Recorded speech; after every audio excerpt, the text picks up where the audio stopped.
안녕하세요. 조응우 선생님입니다. 자, 오늘은요, 우리 네 번째 과목이죠. 색채 디자인 제작 파트. 자, 14번째 시간입니다. 오늘 배워야 할 것은 우리 교재, 과제 제안 및 계약, 그리고 디자인 보호법에 대해서 알아보도록 하겠습니다. 우리 네 번째 과목, 색채 디자인의 제작이라는 파트는 좀 실무적인 내용이라고 말씀드렸었습니다. 그죠? 그래서 오늘 배울 내용은 이제 실제 실무에서 하는 그것을 이제 배우는 시간인데, 이 파트는 시험에 처음 출제가 되는 파트입니다. 그러니까 기존에는 그 커리큘럼 안에 없었는데, 새로 이제 커리큘럼이 생기면서 들어가는 부분이거든요. 그래서, 한두 문제 정도는 출제가 될 것 같습니다. 그래서 일단은 자료가 없기 때문에 어떤 문제가 출제될지는 뭐 알 수는 없는데요. 어쨌든, 마찬가지로 뭐 미시적인 부분보다는 조금 개괄적인 부분들로 나오지 않을까. 그래서, 제가 정리한 부분 정도만 이해하고 교재에 나와 있는 정도만 하시면 충분히 풀어낼 수 있는 부분입니다. 그리고 일단, 이 파트는 여러분이 나중에 이제 실무 일을 하실 때도 도움이 될 수 있는 내용들이기 때문에 좀 알아두시면 필기를 떠나서 도움이 되는 파트라고 생각합니다. 최대한 선생님이 또 쉽게 한번 설명해 보도록 하겠습니다. 자, 우리 교재에 보면 제한 요청서, 그 다음에 자료 의뢰서 이런 부분이 나오죠. 이게 이제 뭔지 우리가 알기 전에 이제 전반적인 실제 실무에서 어떤 식으로 실제 일을 따고 일을 이렇게 받아서 일을 하는지에 대한 부분을 한번 전체를 한번 설명을 해드리도록 하겠습니다. 자, 일단 우리 클라이언트다라고 하면 광고에는 광고주고요. 일단 어떤 일을 주는 사람, 즉 물주죠, 물주. 실제 일을 주는 사람들을 실무에서 보통 클라이언트라고 얘기를 합니다. 의뢰인이겠죠. 그리고 이제 이 일을 받아서 돈을 벌어야 하는 실제 일을 하는 사람들, 뭐 외주 업체라고 할 수 있겠죠. 이 클라이언트가 하는 게 아니라 다른 곳에 맡겨서 하는 업체를 외주 업체. 우리는 뭐 디자이너들이 될 수 있겠죠. 그죠? 디자인 관련한 그런 회사들이 있습니다. 디자인 관련한 회사들, 뭐 색채 관련한 기획하는 회사도 있을 것이고, 그런 모든 회사를 다 우린 외주 업체라고 합시다. 자, 일단 이렇게 두 개가 있는데, 요 두 개가 어떻게 이제 이렇게 일을 주고받고 하는지, 이게 이제 실무에서 직접 이렇게 하고 있는 부분이니까 뭐 어렵게 생각하지 마시고요. 이제 잘 이해하고 그냥 교재를 보시면서 하고서는 이해하고 넘어가시면 됩니다. 어렵지 않아요. 자, 예를 한번 들어보겠습니다. 클라이언트는 뭐 되게 많아요. 국가기관일 수도 있겠고, 그죠? 또는 뭐 기업일 수도 있겠고, 개인일 수도 있겠지만, 보통 이런 자료 의뢰서나 이런 거를 좀 요구하는 곳은 좀 기업이 좀 규모가 있고, 또 국가기관 있죠, 특히 이제 우리나라 같은 경우는 조달청이라고 있습니다. 조달청에 가시면 나라장터라는 사이트가 있어요. 거기 가시면 각 이제 국가에서 하는 일들을 이렇게 입찰 공고를 내서 경쟁을 해가지고 이제 일을 따게끔 만드는 이제 공정한 경쟁을 위해서 조달청에서 이렇게 나라장터라는 사이트에서 이렇게 공고를 하고 거기에 이제 신청을 해서 이렇게 일을 받는 뭐 그런 곳도 있습니다. 그래서 하여튼 그런 클라이언트들이 있는데 거기서 이제 예를 들어볼까? 뭐 예를 들어서 어떤 병원이 있습니다. 뭐 대학병원인데 이번에 그 대학병원의 CI를 이제 자기들의 그 CI를 새로 이제 개발을 하려고 합니다. 자, 그런데 이 병원에서는 이 디자인 관련한 전문가가 있나 없나? 없죠. 없으니까 자기 자체적으로 할 수 있으면 하면 돼요. 자기 자체에 뭐 디자이너가 있거나 자기들이 충분히 할 수 있으면 하면 되는데 그런 전문가들이 없다면 어떻게 외주에 일을 줘야 되겠죠. 근데 외부에 일을 주려고 해도 뭘 알아야 줄 거 아닙니까? 그죠? 그래서 이 기업 이제 뭐 예를 드는 거예요. 클라이언트 병원에서 자료 의뢰서라는 걸 작성을 합니다. 자료 의뢰서는 영어로 우리 보시면은 request for information, 자료에 대해서 의뢰하는 거예요. 무슨 얘기냐면, 우리가 이거 하려고 하는데, 이거 하기 위해서 어떤 것들을 해야 하나요? 하는, 자문을 받는 거라고 생각하시면 됩니다. 그래서 관련한 이제 회사라든가 뭐 여러 그 사람들이 있을 거 아니에요. 그죠? 기업이나 이런 데 그런 일을 하는 전문 업체가 있어요. 그런 데다가 의뢰서를 보냅니다. 작업 의뢰서를. 그러면 이제 작업 의뢰서를 받은 뭐 전문 어떤 지정 업체들이 있어요. 이거는 일을 주기 위한 것이 아니라 우리가 어떻게 이번에 이걸 하려고 하는데 뭐 어떤 비용이 얼마나 들고 기간은 얼마나 잡고 뭐 이런 뭘 만들어야 하고 이런 어떤 전문 지식들을 외부로부터 알기 위해서 만든 게 바로 자료 의뢰서라고 생각하시면 됩니다. 알겠죠? 어렵지 않죠? 그 자료 의뢰서를 주면 그 업체나 전문 기관에서 정보를 제공해 주죠. 그리고 자기들의 경험이나 또는 어떤 여러 가지 방식들을 제공을 해 줍니다. 그러면 클라이언트, 의뢰인이 이 작업 의뢰서에 받은 내용을 보고 이런 거구나 하면서 제한 요청서라는 것을 만듭니다. 그래서 우리가 필요한 것은 이런 거고 이렇게 하고 이렇게 작업을 해야 합니다라는 제한 요청서를 만들고, 우리 아까 얘기했던 뭐 국가라면 만약 병원도 뭐 국립병원이야 그러면은 조달청에 의뢰를 하면 조달청에서 나라 장터에다가 입찰 공고를 합니다. 입찰 공고, 이런 우리가 이제 사업을 하는데 참여하실 분들 공고를 해요. 입찰하세요 하고 공고를 냅니다. 그때 입찰 공고를 낼 때 모두 같이 제한 요청서도 같이 넣어서 공고를 하죠. 그러면 이제는 이제 실제 일을 따서 돈을 벌려고 하는 이 외주 업체들이 이제 제한 요청서를 보고 너희들이 이런 걸 원해? 그럼 내가 이렇게 해서 내가 너희들이 원하는 것을 해줄게 하는 것을 제안서라고 합니다. 제안서를 이제 제출하죠. 그럼 회사 뭐 한 군데서 하는 건 아니에요. 여러 군데서 하고 이제 경쟁을 하겠죠. 그러면 이제 클라이언트가 제안서를 평가를 합니다. 평가를 하고 그리고서 업체를 이제 선정하죠. 그리고 나서 뭐예요? 계약하는 이런 방식입니다. 그래서 이 국가기관을 내서 일을 받아서 하면 좋은 점은 뭐냐면 돈을 띠낄 일이 별로 없습니다. 그래서 실력과 능력이 되고 자격이 되면 그 조달청에서 일을 받아서 하는 사람들이 많아요. 근데 누구나 다 일을 할 수 있는 건 아니고요. 자격이 있습니다. 우리 제안 요청서를 낼 때 이 일을 할 수 있는 사람들의 어떤 그 자격을 생각을 해요. 그래서 기업의 규모 같은 거, 인원은 어떻게 해야 되고, 지금까지 경력은 얼마나 돼야 돼, 이런 거 있잖아요. 그런 조건을 달아요. 그거에 맞아야 됩니다. 그래서 특히 이제 우리 디자인 쪽에는 직원들 중에서 이 관련한 자격증을 소지해야 한다는 자격 조건들도 있는 그런 그 공고가 있어요. 그래서 그런 회사들은 자기가 사장이 직접 자격증을 따거나 또는 관련한 자격증 있는 사람을 취업을 시키거나 이런 식으로 하게 되죠. 그래서 자격증 갖고 있으면 그런 점에서도 도움이 됩니다. 그래서 자기들이 이런 자격이 됩니다라는 자격 서류를 만들고요.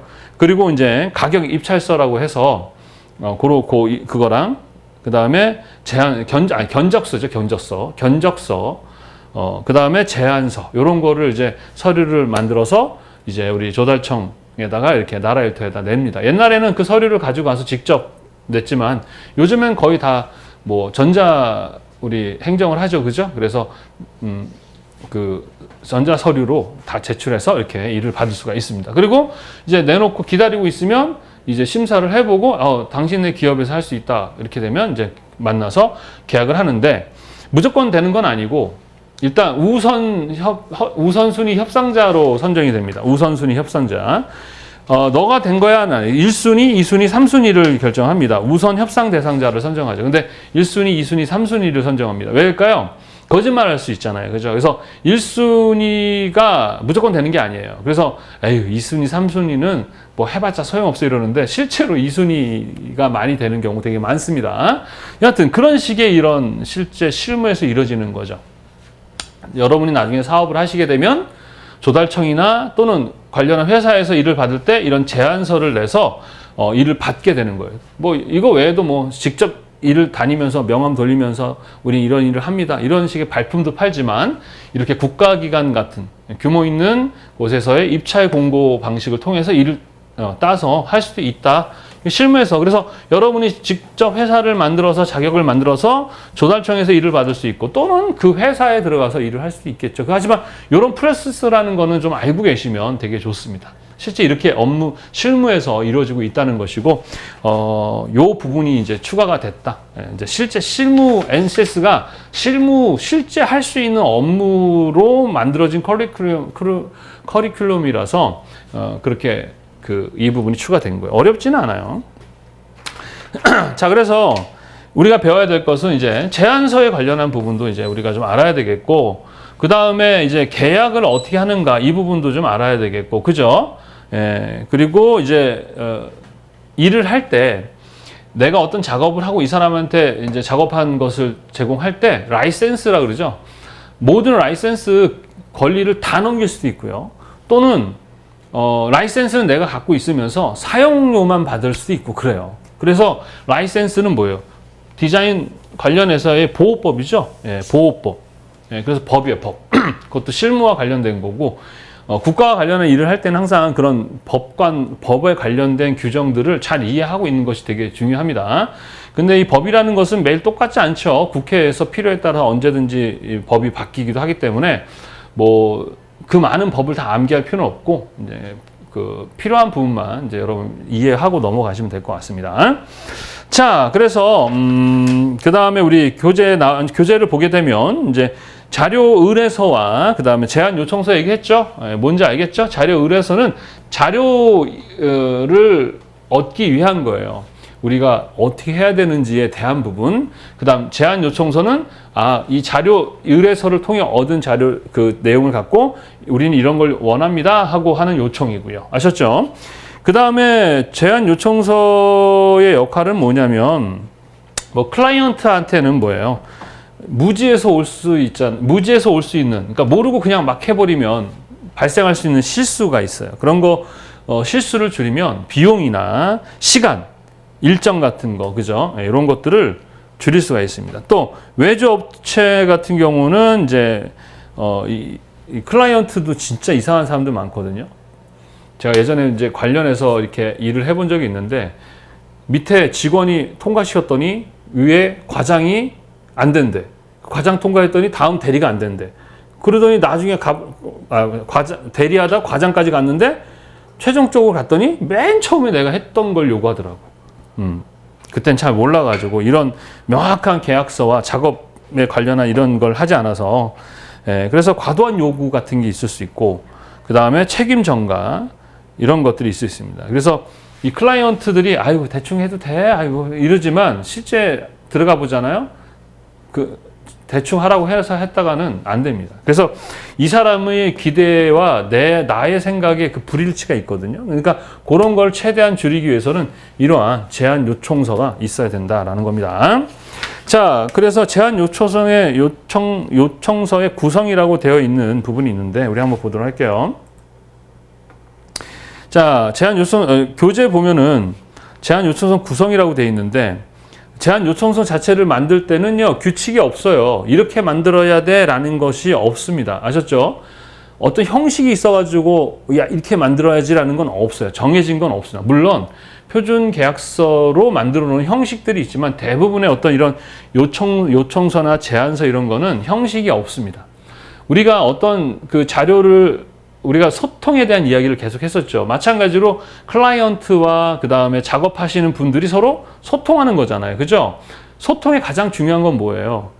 네? 소통의 가장 중요한 거는 쉽게 정확하게 전달하는 것입니다. 그래서 꼭 들어가야 할 내용들을 그냥 이해 쉽게 그리고 최대한 우리 잘 이해할 수 있도록 어렵게 하는 거 좋지 않습니다. 그래서 사업의 개요, 요초성 내용, 작성 방법, 이런 내용들, 이런 거가 들어가야 된다. 이것이 들어가서 형식은 자유롭게 하시면 되고요. 크게 문제는 없습니다. 그리고 과업발주 프로세스는 아까 얘기했었죠. 자, 그 다음 이제 우리가 제안서를 내죠. 마찬가지로 제안서를 낼 때도 마찬가지로 어때요? 정해진 형식이나 규칙이 없습니다. 들어가야 할 내용들을 자유롭게 여러분들이 어때야 돼요? 상당히 명확해야 됩니다. 클라이언트들이 봤을 때 쉽게 이해할 수 있도록 구성을 해야 됩니다. 정리정돈이 돼 있다고 표현되어 있는데 우리는 이제 디자인이라고 이해할 수 있겠죠. 그리고 무엇보다 중요한 것은 다른 기업과의 차별된 창의적인 아이디어가 있어야 되죠.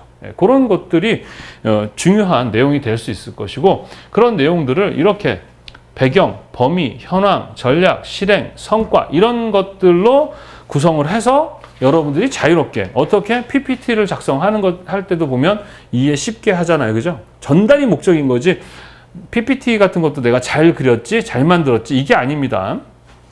여기도 비하인드 스토리가 있는데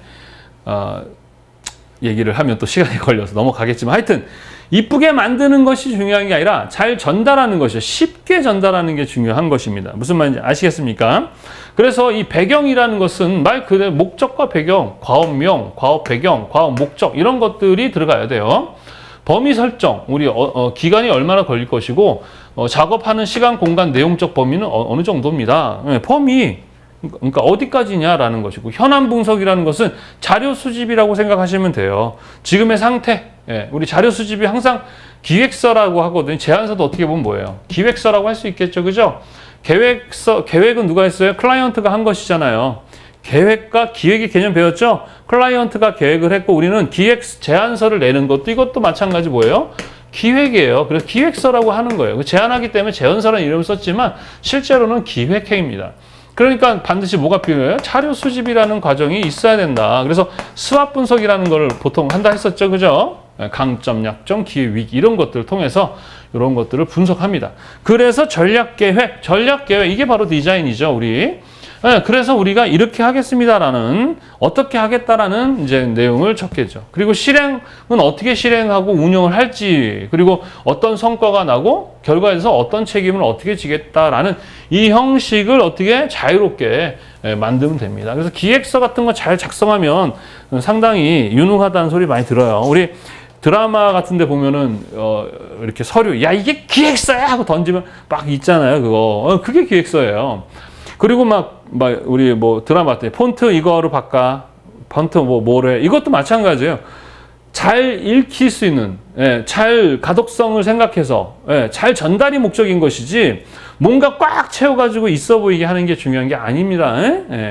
어떻게 하면 좀 더 클라이언트가 봤을 때 쉽게 이해하고 내가 생각한 것을 어떻게 하면 잘 전달할 수 있을까, 그것이 뭐 이 기획서에서도 상당히 중요한 내용이다라는 것입니다. 제안서 뭐 어렵지 않죠? 이 정도만 아시면 돼요. 뭐 시험에 뭐 많이 출제될 부분은 아니기 때문에. 그 다음 이제 견적서라는 거죠. 중요하죠. 돈이 얼마나 들어가는지가 되게 중요해요. 그래서 우리나라 이제 그 나라 일터 이런 데 이제 입찰 공고하면은 비용적인 부분이 싼 데를 무조건 선적하는 그런 방식이 많이 하고 있는데, 그렇게 되다 보면은 다양한 문제가 생길 수 있는데, 어쨌든 그래도 금액이라는 건 상당히 중요하죠. 자, 크게 두 가지를 알 수 있습니다. 하나는 참여 인력과 참여율에 따른 인건비 산출 방식이 있고, 하나는 과제 규모에 따른 소요 비용의 산출 방식. 뭐 말이 어렵죠, 그죠? 이게 이제 이것은 어디서 근거를 한 거냐면, 여러분 NCS라고 말씀드렸었죠. 국가 직무 표준이라 그래서 국가에서 어떤 직무들에 대해서 실제 산업 현장에 있는 사람들과 이렇게 전문가들이 모여서 실질적으로 배우면 바로 가서 일을 할 수 있도록 우리 한번 표준을 만들어서 자격증, 현장, 또 교육기관, 대학교 이런 데서 그 표준에 맞춰서 공부를 하자. 이렇게 돼가지고 그것을 근거로 커리큘럼이 바뀐 겁니다. 그래서 실무적인 부분에서 요 내용들이 있는데 거기서 그런 용어를 쓰고 있어서 이렇게 하는 건데, 쉽게 얘기해서 이거는 인간이 인간 기준으로 해서 견적서를 내자. 이건 뭐예요? 이건 돈을 기준으로 해서 견적을 내자. 뭐 그런 얘기입니다. 얘는 사람, 얘는 돈. 이렇게 보시면 돼요. 그래서 여기는 누가 얼마나 일했느냐, 누가 얼마나 일했느냐, 그걸 가지고 그 돈을 인건비라 그러죠. 빼는 것이고, 얘는 무엇에 얼마나 돈을 썼냐, 이런 걸 얘기하는 겁니다. 그래서 그냥 쉽게 해서 인간, 그 다음 돈, 이거 인건비죠. 이렇게 크게 나눕니다. 그래서 첫 번째는 여기 보시면 뭐 참여율이와 인건비 산출 방식이 있는데, 뭐 어려운 말을 자꾸 써요. 쉽게 하면 되는데, 참여율은 몇 시간 일했냐 이겁니다. 한 2시간 했냐? 그러니까 실제로 참여 비율. 2시간 했으면서 3시간 비용을 막 요구하면 안 되겠죠. 특히 국가기관 일할 때 그런 사기쳐서 걸리는 사람들 많습니다. 실제로 뭐 100명을 쓰겠다고 하면서 뭐 60명만 쓰고 돈을 착복한다든가, 또는 뭐 20명은 일을 하지도 않는데 가족이나 친척들의 이름을 빌려서 쓰거나 이런 식의 계약을 하다가 걸려가지고 혼나는 그런 기업들 있죠. 실제 참여 비율이 되게 중요하고, 기본적으로 이 돈은 되게 중요해요. 여러분들 돈과 개인적인 돈 거래를 할 때도 사람들은 있잖아요. 돈이 거의 신입니다, 여러분. 세상 사람 모두 제일 좋아하는 건 돈이에요. 아셨죠? 돈 앞에서는 가족도 형제도 다 정말 조심해야 됩니다. 명확해야 됩니다. 아주 명확해야 돼요. 애매하면 안 됩니다. 아셨죠? 내가 사람이 좋으니까 남도 좋다고 생각하시는 분들이 있어요. 그런 분들이 사기를 많이 당합니다. 그건 나쁜 게 아닙니다. 그래서 아주 객관적이고, 그리고 신뢰성과 효율성 이런 거 믿어야 되겠죠. 그러다 보니까 이것도 마찬가지로 행정자치부에서 계약 예규라고 해서 이런 표준을 만든 그걸 사용해서 할 수도 있다라는 거죠. 인건비 산출 방식은 뭐 쉽죠. 너 얼마 일했어? 인건비 단가 시간당 뭐 13,000원이야. 그럼 계산해서 하면 되는 게 인건비가 되는 거죠. 그죠? 그 다음에 비목별, 여기는 뭐냐? 그러면 실제 이제 얼마큼 우리가 이제 돈을 가지고 얼만큼 어디에 얼만큼 썼는가에 대한 부분입니다. 그래서 보통 재료비나 경비 관련한 이야기라고 할 수 있습니다. 비목별이란 말인데, 비목별이라는 것은 돈이 쓰이는 항목을 비목이라고 합니다. 그래서 돈이 쓰이는 항목, 비목별 가격 결정. 그 다음 재료비는 말 그대로 재료죠. 재료라는 것은 두 가지가 있어요. 직접 재료, 간접 재료 이렇게 있거든요. 그 차이는 뭐냐? 예를 들어서 내가 김치찌개를 끓여요. 그러면 그 안에 김치, 두부 뭐 이런 실제적인 재료는 바로 직접 재료입니다. 그런데 간접 재료는 뭐죠? 뭐 예를 들어서 할 때 뭐 장갑이라든가 뭐 휴지라든가 행주라든가 이런 거 그 직접적으로 들어가는 그 재료가 아닌 그 외에 필요한 재료들을 우리는 간접 재료라고 얘기를 합니다. 이해하셨어요? 어렵지 않죠? 그죠? 그 다음에 경비라는 건 말 그대로 뭐 여비죠, 여비. 인쇄, 전산처리, 시약, 연구역, 뭐 회비, 뭐 임차료, 교통료 이런 감각상각비 이런 경비들. 그 다음에 이제 일반 관리비라는 게 있는데, 교재를 보시면 이런 말이 있습니다. 우리 기업 유지에 필요한 관리 비용을 일반 관리 비율의 6% 이내로 하여라 이런 말이 있고, 이유는 인건비, 경비, 일반 관리비 합계 10% 이내에서 산정해라 이런 말이 있습니다. 이런 게 시험에 나올 수도 있긴 한데 거의 뭐 나오지 않는 봐야 되는데, 일반 관리 비율 6%라는 게 뭐냐면, 일반 관리 비율이라는 게 뭐냐면 그런 거예요. 사무실 임대료, 전기, 수도, 통신비, 회계, 사무 비용 이런 것들이죠. 그거에 들어가는 비용의 6% 이내로 반영을 하라는 얘기고요. 아니. 그런 비율, 그런 일반 관리 비율, 그죠. 관리 비율의 6% 이내로 하라는 얘기고, 관리 비용은 실제 들어가는 것에. 그 다음 이유는 인건비, 경비, 일반 관리비. 이거는 뭐 인건비가 1억, 뭐 경비가 2천, 뭐 일반 관리가 뭐 600만 원, 1억 6천이 들어갔어. 그러면 거의 10%인 뭐 1260만 원 이내에서 뭐 상장해라 이런 건데, 뭐 중요한 건 같진 않아요. 이제 수치가 나오면 조금 뭐라 그래야 되죠? 긴장해야 됩니다. 왜냐면 시험 문제 내기가 쉬워서. 근데 거의 나오지는 않을 것 같아요. 그냥 이 정도만, 견적 산출도 사실 뭐 거의 시험에 안 나온다고 봐야 되는데, 이런 식의 것이 있었다 정도만 하고 이해하시고 넘어가시면 되겠습니다. 자, 그 다음에 이제 우리 뭐 해야 됩니까? 계약서 작성해야 되겠죠. 이제 계약서 작성하는 것에 대해서 한번 알아보도록 하겠습니다. 자, 계약서를 작성하는데 뭐 클라이언트죠. 클라이언트랑 이제 실제 외주 업체가 뭐 개인 할 수도 있고, 또는 개인과 개인이 할 수도 있고, 그죠? 계약은 뭐 다양한 관계에서 할 수 있습니다. 그래서 계약은 되게 중요해요. 왜? 일단 계약서에 작성된 내용이 법적 효력을 갖습니다. 법적 효력. 그래서 법적 효력을 갖기 때문에 이후에 어떤 문제가 생기게 되면, 이 분쟁이 생기게 되면 그 계약서 내용 가지고 이제 특히 어디서 자기 그 계약자의 관할 그 법원에서 이제 그 소송을 하게 됩니다. 근데 그 계약서를 근거로 합니다. 서로의 어떤 책임을 명확하게 할 수 있겠죠. 그죠? 선생님도 한번 그런 경험이 있어요. 이제 계약서 잘못 작성 한번 했다가 뭐 진짜 고생한, 이것도 비하인드 스토리인데 이 얘기를 해주고 싶은데, 하여튼 결국 제가 승소를 했습니다. 그것도 이제 변호사나 법무사를 쓰지 않고 나홀로 소송이라는 걸 통해서, 예전에 막 되게 어려운 거 아니냐 했더니 어렵진 않은데 진짜 머리 터지는 줄 알았습니다. 하여튼 근데 재미는 있었어요. 여하튼 이런 분쟁을 예방할 수 있겠고, 그 다음에 이 권리나 의무를 아주 명확하게 할 수 있어요. 나중에 이 얘기했잖아요. 이 작업을 했는데 처음에는 내가 다 갖기로 했었는데 하고 났더니 지가 다 갖겠다 이럴 수도 있거든요. 그러면 어떤 자료가 없으면 당하는 거예요. 그죠? 내가 돈 줬으니까 내 거지 이럴 수 있죠. 근데 계약서상에는 라이센스는 내가 갖겠다 이렇게 돼 있으면은 보호받을 수 있겠죠. 그리고 서로가 제일 중요한 건 뭐예요?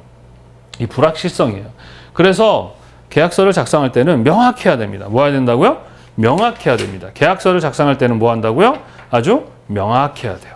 애매하면 안 됩니다. 계약서를 작성할 때는.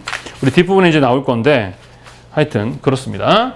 그래서 제일 중요한 거는 이 신뢰와 협력 관계를 구축하는 것이 중요하고요. 하여튼 공통 규범에 따른 원활한 작업 진행. 그리고 우리는 디자이너니까 이제 디자인의 몰입을 도와 성공 가능성 제고한다. 이런 것들이 이제 목적입니다. 아셨죠? 자, 그 다음에 계약서 작성할 때, 뭐 조건의 이해인데, 전담형이라는 게 뭐냐면, 이제 클라이언트가 있고, 그 다음에 이제 일을 하는 업체가 있으면, 예를 들어서 업체가 다 하는 거예요. 처음부터 끝까지 우리가 다 전담하겠습니다. 그럼 그거를 계약서에다 넣으면 되는 거겠죠? 그럼 전담형. 개발 위주형, 그러면, 클라이언트가 브랜드 컨셉이나 이런 건 기획은 다 해요. 실제 작업은 이제 외주에서 해주는 거고. 부분 참여라는 것은 걔네가 다 작업하는데, 뭐, 자문이나 이런 검토해주는 거라든가.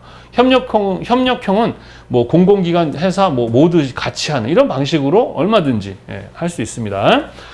그 다음에 디자인 계약 유형은 뭐 단순 용역이라는 것은 모든 권리를 다 넘기는 것이고요. 라이센스 계약은 라이센스는 내가 갖고 있고 얘가 필요할 때마다 라이센스를 내고 쓰게 하는 계약이 있을 수 있습니다. 이거는 뭐 필요에 따라서 얼마든지 여러분이 선정할 수 있는 방법들이겠죠. 그죠? 자, 이것도 이 정도만 이해하시면 되겠습니다. 자, 그 다음에 우리가 아까 얘기했듯이 우리 표준 계약서라는 게 있습니다. 디자인 관련해서 용역 표준 계약서라는 게 있는데, 자, 이거 왜 만들었느냐 그러면, 예를 들면 예전에 연예인들이 있죠. 연예인들이 기획사랑 계약을 할 때 진짜 독소 조항들이 되게 많았었어요. 그래가지고 불공정 거래라고 그러죠.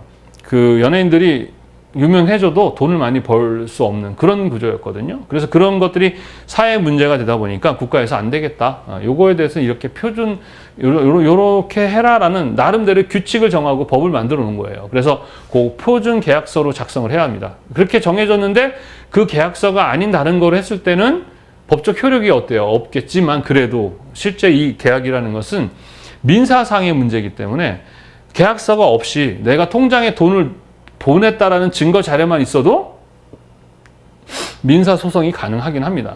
근데 그런 것들은 좀 떼기가 쉬워요. 그래서 돈 거래할 때는 명확한 증거 자료가 있어야 돼. 내가 이렇게 꺼졌고, 그리고 이거에 대해서 어떻게 내가 회수를 하겠다라는 뭐 녹음이 돼 있든지, 뭐 카톡이든 뭐 있든지, 아니면 계약서를 작성했든지, 제일 좋은 건 계약서이겠죠.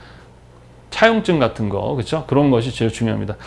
그래서 흐리멍텅 하시면 안 됩니다, 여러분들. 계약서 작성하실 때 그냥 좋은 게 이러면 안 돼요. 정확하게. 그리고 바로 그날 계약서 보고 하지 마시고, 계약서 받으면 좀 확인하고 하겠습니다라는 시간의 여유를 두고 전문가들이 좀 의뢰도 하고 이렇게 한 다음에 하셔야 돼요. 인생 살면서. 저는 그렇게 못해가지고 너무 고생 많이 했는데 여러분 그렇게 하시면 안 됩니다. 하여튼 그렇다라는 건. 그래서 그렇게 만든 표준 계약서인데, 이거 누가 만들었느냐? 그럼 우리 산업통상자원부에서 만들고, 우리 디자인 같은 경우는 한국디자인진흥원에서 만들었습니다. 제일 중요한 것은 불공정 거래를 막는 것이에요. 근데 꼭 불공정 거래라는 게 클라이언트, 의뢰인만 있는 건 아니에요. 클라이언트도 당할 수가 있습니다. 그래서 클라이언트나 의뢰인 모두에게 불공정 거래를 막고, 그리고 법적으로 이렇게 보호해주는 최소한의 안정장치가 바로 계약서다. 이렇게 보시면 됩니다. 자, 서로 간의 약속인 거예요, 약속. 근데 법적 효력, 우리 약속, 규칙, 표준, 법 그랬는데 어떤 게 제일 강력해요? 법이죠. 법은 어기게 되면 벌칙이 있기 때문이라고 얘기했었어요.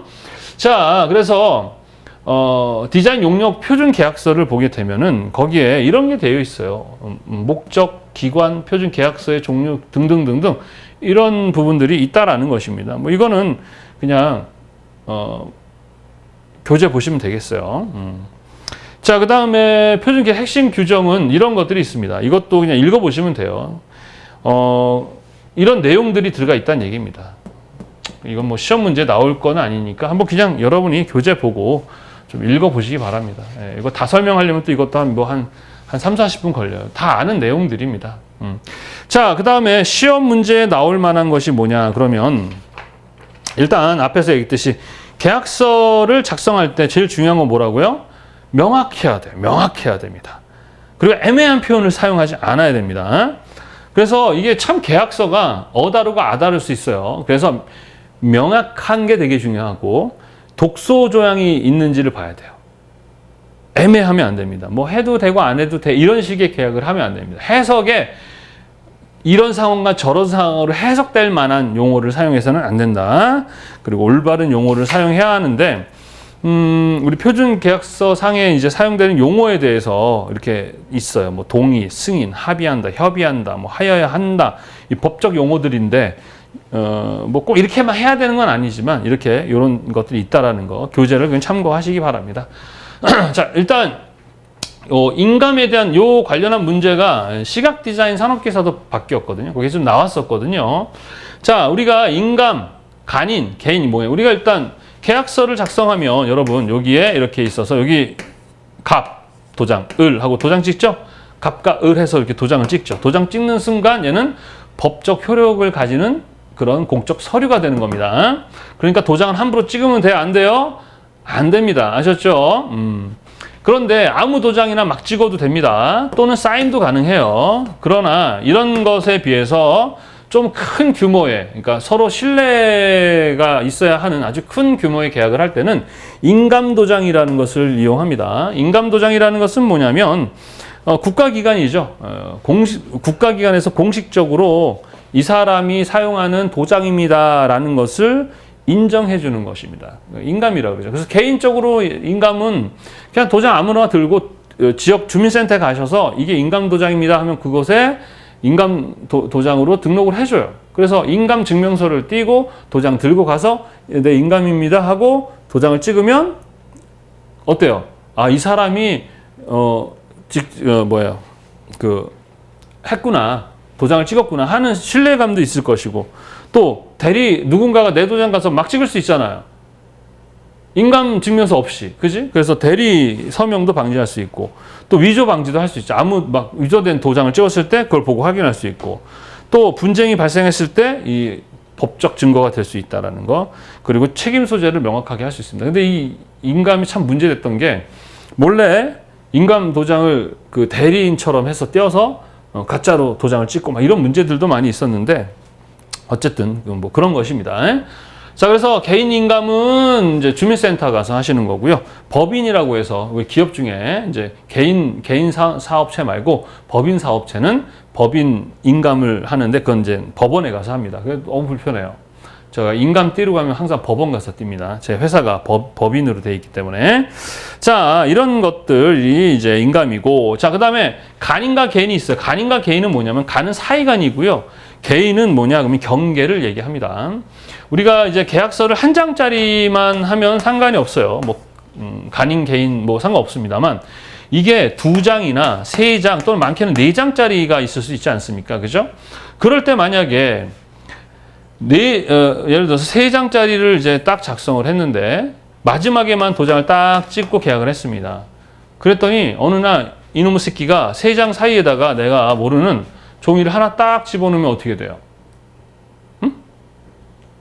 빼박일 수도 있어요. 그때 증거 옆에 있던 같이 사기치는 놈이 이거 4장 맞는데요? 막 이러면은 민사법원 가시면 인정해 줄 수 있단 말입니다. 그게 사기치는 놈들이 많았죠. 그래서 생긴 게 바로 간인입니다. 종이 1장, 2장 있잖아요. 1장, 2장 있으면 얘를 한 반을 딱 접어요. 이렇게. 반을 접으면 그 뒷면과 요 끝면이 겹치겠죠? 그럼 제가 여기다 도장 하나 찍고 상대가 도장을 딱 찍습니다. 그리고 두 번째 장 넘겨서 또 찍고 또 찍고 세 번째 장 넘겨서 또 찍는 거죠. 그러면 우리는 이렇게 도장 찍은 거 세 장밖에 우리는 계약을 안 했어요. 이렇게 될 수 있는 거예요. 그래서 이렇게 되게 되면은 어때요? 사이에 이제 막 빼거나 넣을 수가 없는 거죠. 그죠? 계약서의 어떤 그런 안전을 추구를 하는 겁니다. 그 다음에 개인은 뭐냐면, 이제 반대로 이 서류와 이 서류가 있으면 맨 앞장에 이렇게 딱 둘이 겹쳐요. 이렇게 겹쳐서 여기다 한 장 찍고 여기다 한 장을 딱 찍어 해주는 게 개인입니다. 이건 뭐냐면은, 우리 둘이가 계약한 계약서 얘네가 맞아요 하는 확인을 하는 것이죠. 무슨 말인지 아시겠죠? 다른 걸 가져와서 했다고 할 수도 있지 않습니까? 그지? 예, 그런 겁니다. 그래서 간인 개인에 관련한 시험 문제가 좀 시각에서 나왔었고, 그리고 또 이것이 이제 여러분들이 계약서 작성했는지 모르겠어요. 계약서 작성할 때 이렇게 접어서 찍고, 이렇게 해서 찍었던 경험 있습니까? 예, 그런 거 이제 하실 거예요. 하셨죠? 예. 그래서 접어서 페이지별로 찍는 거를 뭐라고 한다? 간인. 둘이 붙여서 위아래 찍는 것을 개인. 그리고 도장은 꼭 인감으로만 하는 건 아니지만 인감으로 했을 때가 더 어떻게 신뢰감이 있다. 법적 효력도 있고 신뢰할 수 있다. 그래서 내가 저 사람을 더 신뢰해야 할 계획을 할 때는 인감 도장 갖고 와라 이렇게 할 수도 있다. 이 정도만 아시면 될 것 같습니다. 자, 이거는 실무에 관련한 이야기고요. 실제 여러분들이 이제 현장 가면 이제 한 번 정도는 하실 거고, 또는 회사가 그런 일을 할 때 얘네가 조달청의 나라일터에서 일을 받을 때 이런 식으로 하는 거였구나를 또 인지할 수 있을 것입니다. 자, 관련해서는 뭐 많이 나와요. 뭐 한 문제 정도 출제될 것 같아요. 자, 이제 우리 아까도 얘기했지만 라이센스에 대한 얘기를 했었습니다. 이 계약할 때 제일 중요한 것은 권리의 권리. 내가 이 작업을 했을 때에 대한 책임 이런 거거든요. 그래서 관련한 것들은 뭘 근거로 해서 법을 근거로 해서 보호를 해주게 되는 것인데, 지식재산권이라는 게 있습니다. 뭐가 있다고요? 지식재산권. 자, 지식재산권이라는 것은요, 이제 유형, 무형 이러는데 실제로 형태가 있는 것, 그렇잖아요. 우리가 사용하는 물건들을 이런 것들 위주로 그 사람의 재산권을 보호하는 것뿐만 아니라 보이지 않는 무형의 것에도 어떻게 해요? 그 재산권을 보호해주는, 권리를 부여해주는 그러한 보호법이 바로 지식재산권이라고 합니다. 아셨죠? 여기도 시험 문제가 한 문제는 나올 거고 기사는 한 두 문제까지 나올 수도 있습니다. 그래서 여기도 진짜 이제 여러분들이 알고 싶으면 이제 요즘에는 인터넷 들어가셔서 법원에 들어가시면 이렇게 여러분이 뭐 특허권 치면 특허권이 쫙 나와요. 그러면 특허권을 쭉 읽어보면 머리가 터집니다. 그래서 그 내용 하나하나를 다 하기에는 뭐 한 문제도 나올까 말까 한데 뭐 그걸 다 알고 넘어가는 건 의미가 없고 큰 틀만 이해를 하시면 되겠습니다. 자, 일단은 지식재산권이 두 가지가 있습니다. 하나는 산업재산권과 저작권이라는 게 있어요. 자, 신지식재산권은 사실은 시험에 안 나옵니다. 그러니까 안 해도 되는데 그냥 있다 정도만 알고 넘어가시고요. 시험은 어디서 나온다 그러면 지식재산권에서만 나오고 우리와 관련된 부분이 바로 지식재산권이다. 이렇게 이해를 하시면 되겠습니다. 자, 지식재산권은 산업재산권과 뭐가 있다고요? 저작권, 이렇게 두 가지로 나누는데, 이렇게 나누는 것은 뭐냐면 산업재산권이라는 것은 기본적으로 산업이라는 말이 뭐예요? 산업. 우리 마케팅 배울 때 생산자가 소비자에게 물건과 서비스를 제공하죠. 그죠? 물건과 서비스를 제공하죠. 그래서 물건과 서비스를 만드는 행위가 산업이에요. 아셨습니까? 네, 그래서 산업디자인과라고 하잖아요. 그죠? 그리고 상업이라는 말은 뭐예요? 그 물건을 파는, 돈 버는 행위를 얘기하죠. 그래서 제가 상업 디자인은 돈 버는 거예요 라고 했었잖아요. 그래서 공공 디자인보다는 사익 디자인 전체를 상업 디자인 또는 그 제품과 서비스를 만들어내는 것을 산업 디자인이라고 얘기한다. 구분을 명확히 하는 분들이 별로 없는데 그렇게 하시면 좀 도움이 될 것 같아요. 어렵지 않죠, 그죠? 이런 거 아시면 그만큼 좀 이렇게 실제 일하실 때 도움이 됩니다. 자, 그래서 산업재산권은 바로 이 산업이죠, 산업. 그래서 산업 같은 경우는 일단은 뭐 보여지고 만져지고 하는 그런 부분들이라고 보시면 되겠고, 저작권이라는 것은 이제 우리 아까 얘기했던 무형, 보이지 않는 그런 것들, 뭐가 있겠습니까? 아이디어 같은 거, 아이디어, 뭐 이런 창작물, 이런 것들이 저작권이죠. 그래서 여러분들 뭐 음악 같은 것도 다 어디에 포함된다고 보시면 돼요? 저작권에 포함된다라고 보시면 되겠습니다. 자, 지식재산권만 이해하고요. 얘네들은 그냥 넘어가겠습니다. 그냥 설명할 필요도 없고. 그냥 지식재산권은 시대가 바뀌면서 지금 어떤 시대입니까? 뭐, 우리 반도체니 뭐 이런 것들, 뭐 이런 것에 관련해서도 마찬가지 다 보호법이 있습니다. 근데 우리와는 좀 관련이 없으니까 있다 정도. 그래서 지금까지 한 번도 안 출제됐습니다. 옛날에 괜히 설명해가지고 이것만 이해하자. 자, 지식재산권은 뭐라고요? 유형에 뭐가 있다고요? 산업재산권, 무형의 저작권이라고 크게 거의 맞는데 그냥 그렇게 일단 생각합시다. 산업 관련한 재산권입니다. 산업. 자, 그래서 산업재산권은 또 4개가 있습니다. 하나는 특허권, 실용신안권, 상표권, 디자인권, 취권, 호권. 그런 거 아니죠. 죄송합니다. 자꾸 이렇게 대도 안 되는 개그를 하려고 해서 참 문제야. 하여튼 다시 산업재산권 4개 대표적인 게 뭐라고요? 특허권, 실용신안권, 상표권, 디자인권 이렇게 4개 기억하세요. 자, 저작권은 또 3개가 있습니다. 저작재산권, 저작인접권, 저작인격권 이렇게 3가지가 있다. 요거 구분하는 문제가 나옵니다. 다음 중 산업재산권이 아닌 것은, 다음 중 저작권인 것은 이런 식으로 나옵니다. 자, 그래서 요거 좀 외우셔야 돼요. 그러면 이제 또 각각이 뭘 보호하는 거에 대한 부분을 이해를 하시면 되는데, 자, 좀 쉽게 설명하도록 하겠습니다. 특허권이라는 것은 완전 새로운 기술이에요. 특허, 완전 새로운 기술의 그러니까 발명품 같은 거예요. 아주 새로운 기술이나 이런 발명한 것들에 대해서 특허를 내는 겁니다. 무슨 말인지 아시겠죠? 기존에 있었던 것이 아닌 새로운 기술이나 이런 것들을 발명했을 때 내는 게 뭐예요? 특허권입니다. 이해하셨습니까? 그게 특허권이에요. 우리 많이 들어보셨죠? 자, 그리고 실용신안권은 뭐냐면 이렇게 완전하게 새로운 것이 아니라 있었던 기술을 개선할 수 있죠. 우리가 창의는 발견, 발전, 융합이라 그랬었죠. 창의적으로 이렇게 발견, 발전, 융합인데 새로 소규모로 개선하는 거, 개선. 이것에 뭐 한다고요? 개선하는 거, 개선하는. 그래서 이렇게 해볼까요? 우리가 종이컵 있죠. 종이컵 이렇게 붙여져 있는 종이컵 이렇게. 그래서 이거 딱 하면 그 안에 물을 따라서 이렇게 마실 수 있게 편리하게 만들었었잖아요. 그죠? 그거는 세상에 있었던 거예요, 없었던 거예요? 없었죠. 기존에는 종이컵이 이렇게 동그랗게 돼 있거나 있었는데 종이를 접어서 펴가지고 먹는 그 종이컵이 처음에는 일본에서 만들어졌습니다. 그럼 그 사람은 뭘 냈겠어요? 특허권을 냈겠죠. 그죠? 근데 우리나라 컵을 보시면 이렇게 탁 피잖아요. 그 앞에 이렇게 볼록하게 나와서 마실 수 있도록 흐르지 않도록 해주는 그 앞부분이 이렇게 나오게끔 되어 있거든요.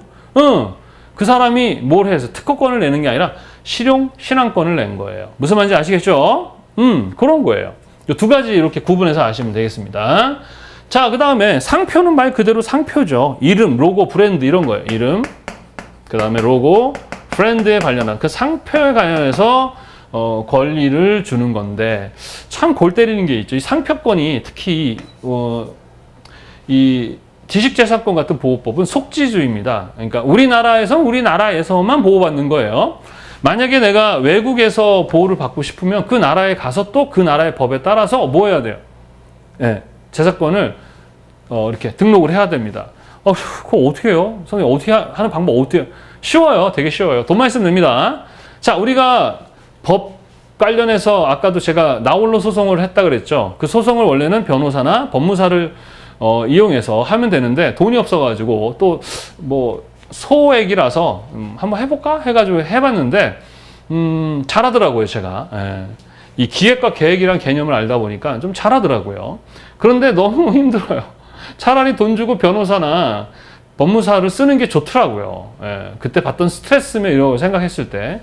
근데 그래도 내일이니까 내가 열심히 했는데 마찬가지예요. 이러한 것들을 등록하고 하는 것을 대행해주는 사람이 있는데 누구냐 그러면 바로 변리사라는 사람입니다. 뭐라고요? 변리사라는 사람이에요. 변리사. 자, 이 변리사라는 직업을 가진 사람들이 있습니다. 그래서 그런 사람들에게 의뢰를 하시면 되는 거예요. 예, 여러분이 직접 할 수도 있지만 여러분이 하기에는 어떻다? 어렵다. 누구한테 맡긴다? 변리사에게 맡긴다. 예. 그러면 이제 그 사람들이 알아서 등록을 해줍니다. 그래서 출원한다라는 말이 있어요. 출원은 뭐냐면 변리사들이 접수한 날짜입니다. 예. 접수한 날짜. 그 다음에 설정 등록일이라는 것은 뭐냐면 접수를 했는데 심사가 돼서 실제로 나에게 권리가 생긴 날이 바로 설정 등록한 날. 출원이라는 것은 뭐다? 내가 변리사가 신청한 날 이렇게 보시면 되겠습니다. 뭔 말인지 아시겠죠? 자, 그래서 우리나라에서 그렇게 하면 되는데 이 중국 사람들이 보면은 우리나라의 이제 중소기업이나 이제 이런 기업들의 그 상표를 중국에서 어떻게 해요? 그냥 막 등록을 해버렸습니다. 예. 그래서 이제 우리나라에서 이제 수출하러 가서 그 이름을 쓰려고 했더니 이거 우리 거야 해. 돈 내나 해. 이렇게 해가지고 이런 일이 많이 있었거든요. 방법이 없어요. 그럼 이제 뭐 법적으로 하지 않는 이상 그것을 뭐 돈을 주지 않는 이상 받기 어렵습니다. 그래서 뭐 상표를 내가 어떤 날에 수출을 하려고 하면 빨리 먼저 이렇게 어떻게 등록을 해야 됩니다. 어떻게 해요? 그쪽 변리사를 쓰시면 되거나 국제적인 그런 그 등록 같은 걸 하시는 변리사들을 이용해서 하시면 되는 겁니다. 뭐만 있으면 돼? 돈만 있으면 됩니다. 그러면 미국 삼성 이름 삼성을 우리나라 다른 나라에서 삼성 등록해 이럴 수 있잖아요. 그럼 이제 문제가 생기죠. 그래서 이름이 되게 유명한 뭐 애플이나 삼성이나 인텔 이런 회사들은 저명 상표라 그래가지고 이미 그렇게 좀 많은 사람들이 유명해진 상표에 대해서는 그게 안 됩니다. 그래서 그건 어떤 근거냐 그러면 베른 조약이라는 게 있습니다. 국제 적으로 저작권 관련해서 협약을 맺은 베른 조약이라는 곳에서 안 된다 했기 때문에 그건 이제 안 됩니다. 그리고 트립스라 그래가지고 TRIPS라 해서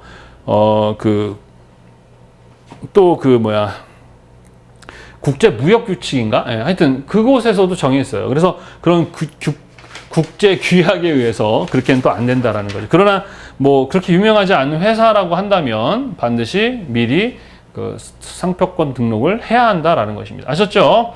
자, 그 다음에 우리 디자인권이라는 게 있는데 말 그대로 디자인권이죠. 우리 디자인권 같은 경우는 외형, 뭐가 중요해요? 이거는 외형, 어떤 형태도 있을 수 있고, 그 다음 어떤 색채, 그죠?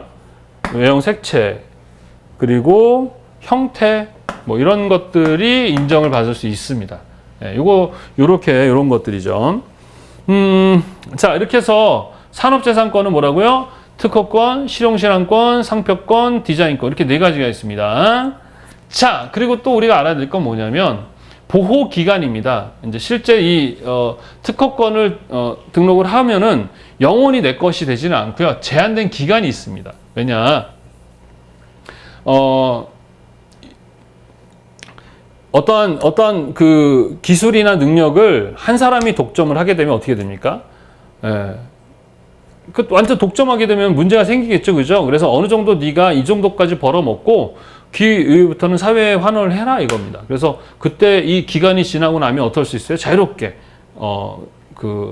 로얄티 주지 않고 사용할 수 있게 되는 겁니다. 그래서 그게 싫으면 어떻게 등록 안 하면 됩니다. 누구처럼? 코카콜라처럼. 코카콜라의 제조법 자체를 특허를 내지 않았어요. 그리고 숨겨놨죠. 네, 그러니까 영원히 코카콜라 것이 되죠.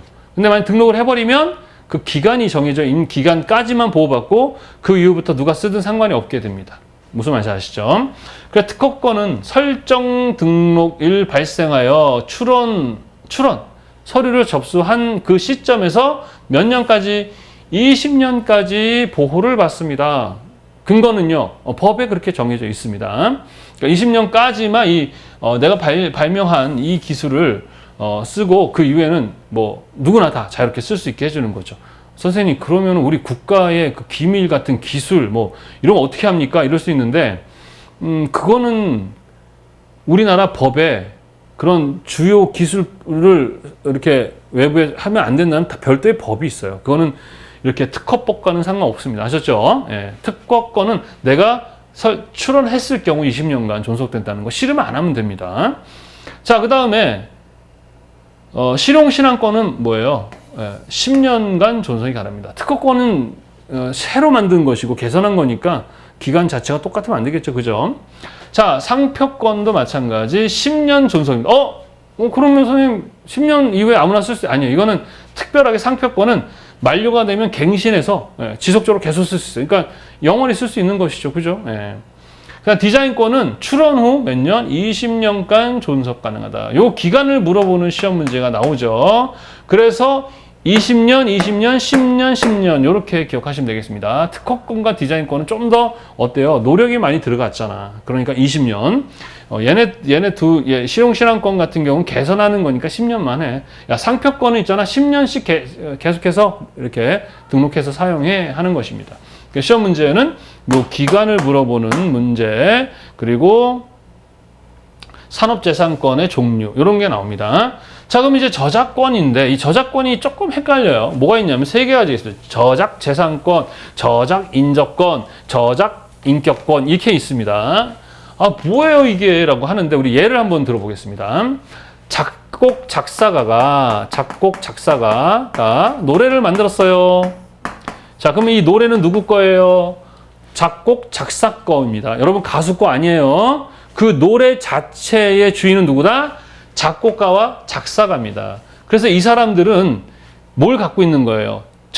이 노래를 만든 저작한 재산권을 가지는 거예요. 뭘 갖는다? 재산권을 갖는 거죠. 이해하셨어요? 그것이 이제 저작 재산권입니다. 자, 그러면 이 작곡 작사가가 가수를 뽑았어요. 가수를 뽑고 그 다음에 그거를 제작해주는 그 스튜디오를 만들어서 거기에서 제작을 하는 기획사, 우리 음반사라 그러죠. 음반사. 이런 사람들이 참여를 해가지고 이 사람들이 이 음악을 출시를 해서 이제 수익을 창출하기 시작합니다. 자, 그러면 재산권이 이 사람이 갖고 있지만 이 수익을 내는데 이 사람들이 어떻게 다들 뭐 했어요? 다시 참여했잖아요. 그 인접권이라고 합니다. 이 사람들 뭐라고 한다? 인접권. 그래서 작곡 작사가는 재산권입니다. 그 사람 거예요, 노래가. 근데 그 노래를 가지고 누가 부르고 제작하고 뭐 이렇게 판매하는 그런 사람들을 인접권이라고 합니다. 그 다음에 이 가수가 유명해졌잖아요. 그죠? 가수가 되게 유명해졌는데 이 가수의 이름이나 초상권을 가지고 마음대로 막 광고하고 막 그 노래에 관련해서 막 써버리는 거예요. 그럼 안 돼. 안 되죠. 그래서 이 가수의 인격권이라는 것을 인정해 줍니다. 이해하셨어요? 이게 인격권이에요. 자, 작곡과 작사가가 노래를 만들고 그 다음에 가수, 스튜디오, 음반사 등이 같이 출시를 하는데 인접권. 이거를 만들 때 참여했던 사람들. 그 다음에 그 가수가 노래를 불렀으면 그 가수의 인격권을 보호해주는 것이 바로 저작인격권입니다. 이해하셨어요? 그렇게 보시면 됩니다. 그래서 저작재산권은 좀 특이한 게 일단 이 사람이 살아있을 때까지는요, 얘네들은 이 저작권은 그 사람이 생존재에 있으면 그 생존될 때까지 보호를 받아요. 마이클 잭슨이 살아있을 때는 마이클 잭슨의 저작권을 계속 마이클 잭슨이 갖습니다. 죽을 때까지. 근데 마이클 잭슨이 딱 죽었잖아요. 그럼 그 이후에 몇 년간? 70년간 권리가 존속됩니다. 그런데 이게 양도랑 상속이 됩니다. 그래서 마이클 잭슨의 가족, 자식들이 그 상속을 받아서 70년간 어떻게 해요? 이제 먹고 사는 거죠. 이해하셨어요? 요 앞과는 좀 다르죠, 그죠? 저작 재산권은 뭐라고요? 생존할 때까지는 계속해서 인정을 받고 그 사람이 죽고 나면 어떻게 해요? 70년간 인정이 되는데 상속도 되고 뭐도 돼요? 양도도 된다라는 거예요. 팔 수도 있고 상속도 된다는 겁니다. 그래서 그 다음에 저작 인접권은 뭐예요? 아까 얘기했죠. 자, 여기서 이제 실현자라는 말을 씁니다. 실현자. 실제 노래한 사람이겠네요. 그죠? 이 실현자. 실현자, 그 다음에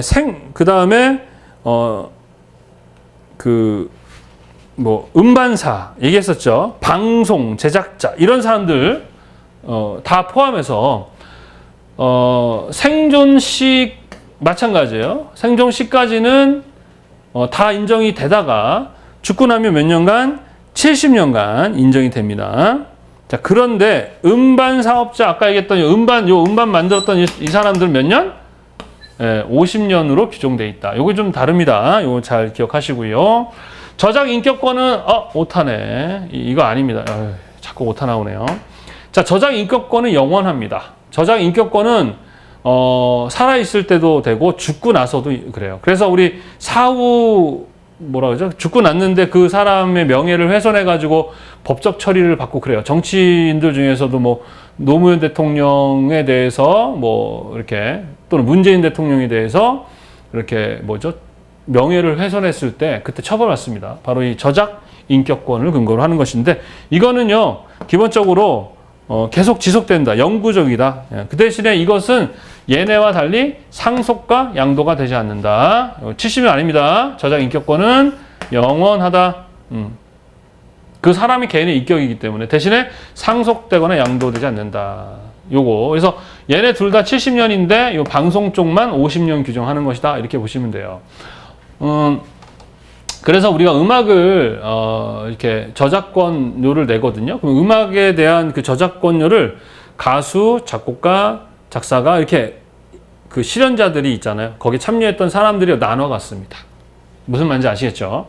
그리고 거의 이것도 영원하다고 볼 수 있어요. 왜냐하면은 이 작곡, 작사가가 죽고도 70년인데 가수가 살아있으면 이 가수가 죽고 나서도 70년이어야 됩니다. 그리고 얘네가 죽고 나서 50년이에요. 그래서 그거 다 지나고 또 이렇게 해줘야 되는 거죠. 자, 어때요? 어렵습니까? 이렇게 하고 이제 교재에 나와 있는 것을 여러분이 한번 쭉 읽어보시면 이해가 되는 내용들이 있다라고 보시면 되겠습니다. 그 외에 이제 책에 보면은 그 내용들은 그냥 한번 읽어보세요. 네. 시험 문제에 거의 안 나올 것 같아요. 이것도 제가 줄여서 이 정도로 만들어 놓은 거지 실제 이제 여러분들 나중에 시간이 되시면 한번 각각의 그 디자인 관련한 보호법 들어가서 한번 보십시오. 엄청 많습니다. 띄어쓰기도 제대로 안 돼 있어가지고 읽기도 불편하고 또 용어도 법적 용어를 쓰다 보니까 좀 이해 안 되는 부분이 있어요. 근데 우린 거기까지는 필요 없고 선생님이 설명했던 이 정도만 이해하시면 되겠습니다.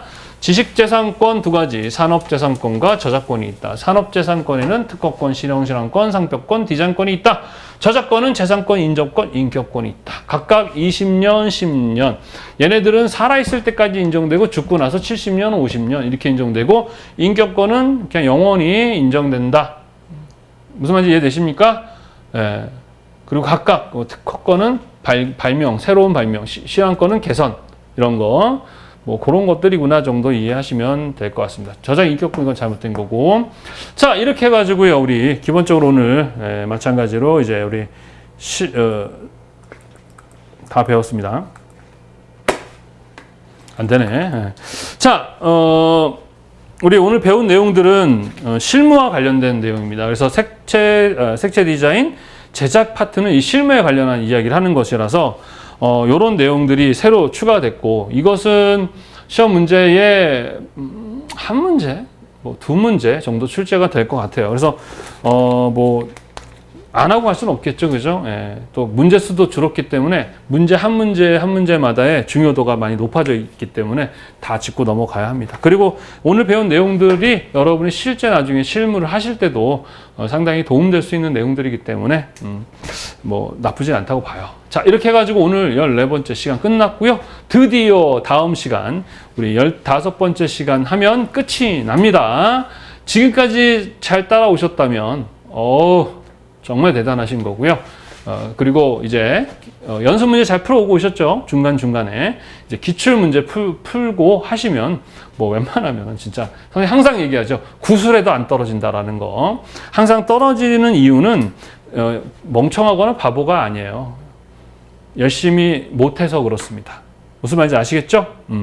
자, 다음 시간에 이제 마지막 우리 색채 품질 관리라 그래서 KS에 관련한 것에 대한 공부를 할 건데 거기에는 이제 많아요. 거기도 마찬가지. 이제 나오던 것만 나오는 거라서. 자, 우리 다음 시간에 이제 마무리를 하도록 하겠습니다. 자, 마찬가지로 나는 왜 불안한가? 자, 뭐 이 책을 또 구입해 주신 분들이 또 많이 계시더라고요. 연락도 오더라고요. 아, 선생님, 마케팅 잘하셨어요. 이거 보고 샀어요. 막 이런 분도 계시는데 너무 감사드립니다. 자꾸 책 팔아 죄송한데 너무 아쉬워서 그래요.